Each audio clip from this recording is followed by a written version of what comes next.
Hey guys, it's Vince G. So today I actually wanted to talk about one of my favorite lenses of all time. And the lens I'm referring to is actually the Minolta MD 50mm 1.4. It is a vintage lens. It is a manual focus lens, but some of the images and videos that I've gotten from this lens have been my absolute favorite. So let's dive into this lens a little more.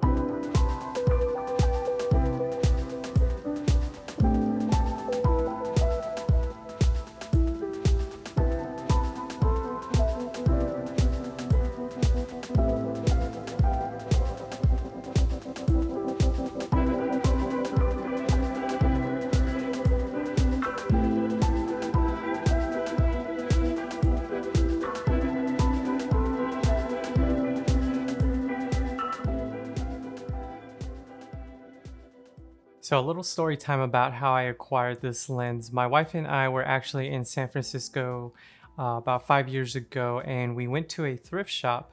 Now we usually like to find thrift shops just to see if there's any goods that we could find and take back home with us.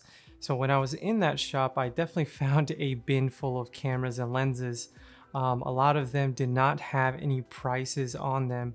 So I found this with a X700 attached to it. Now, at that time, I already had an X700, so I definitely didn't need an extra body. So I went to the cash wrap, just asked the representative, hey, would you guys be willing to sell me the lens separately?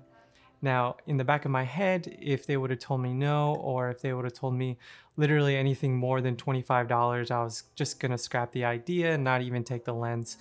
Just because I really didn't need it at the time, but I didn't have a 1.4 and I thought adding a 1.4 to my collection would be fantastic.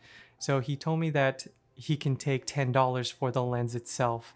Um, and in the back of my mind, I was, jumping up and down. I was trying to play cool. I told him, yeah, sure, I'll do $10 on it. So when I paid for it, I took it outside. I looked back at the lens, and the front element was in immaculate condition. The back elements were in great condition as well.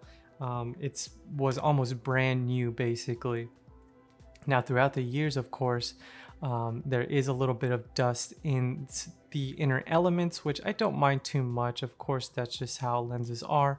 But it's still kept nice and clean. I've always had a B+W filter on top of it. And I've tried to keep it as perfect as possible. So I have been using this lens throughout the years on many different camera bodies. I would just buy a adapter for that body to adapt this 50mm 1.4.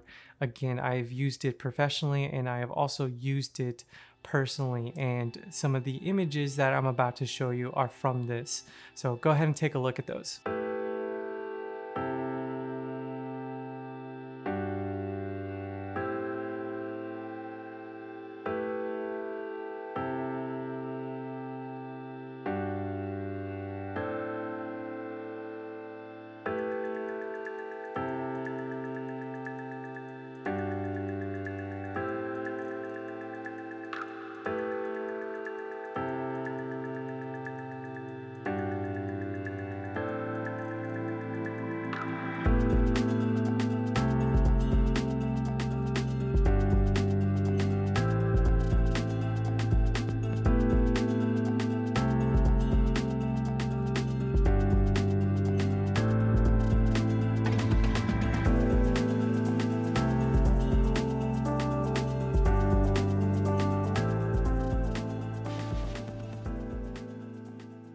All right, so now that you've seen those images and videos, let me know what you guys think in the comment section down below.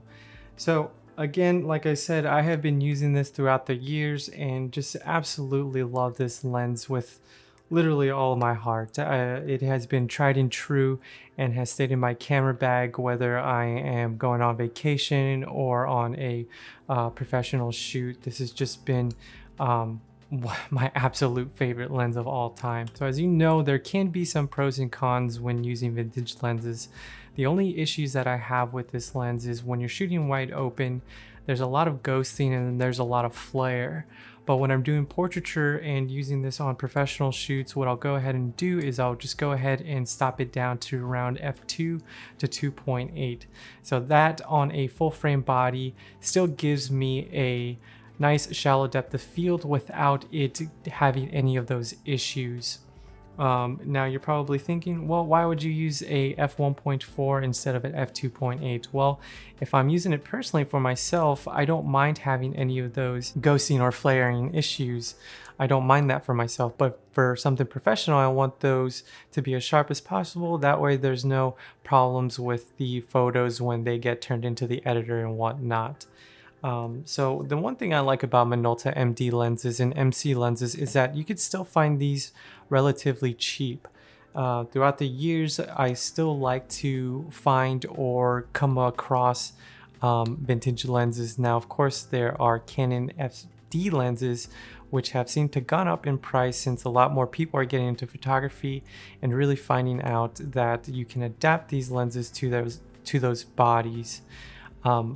Minolta MD and MC, you could definitely find them relatively cheap for around less than 50 bucks, as opposed to the FD lenses. They usually range anywhere from 50 to 150 depending on the condition and which lens it is.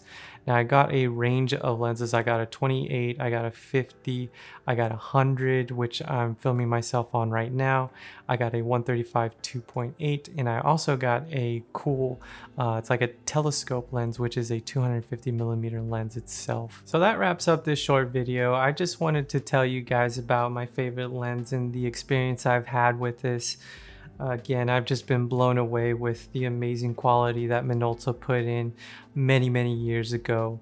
What I want to do next is I actually want to compare the Minolta MD 50mm 1.4 to the Panasonic Lumix S Pro 50mm 1.4. Now the comparison is by far super crazy. Of course, the S Pro is a $2,300 lens and this was only $10. This is manual focus and the S Pro is of course an autofocus lens, but I thought it'd be fun to see the differences in image quality, or to even see if there is a difference in image quality. But if you guys want to see that comparison, please let me know in the comment section down below. If you like this video, give me a thumbs up. If you haven't subscribed to the channel, please consider doing so. Thank you guys for watching. I'm Vince G.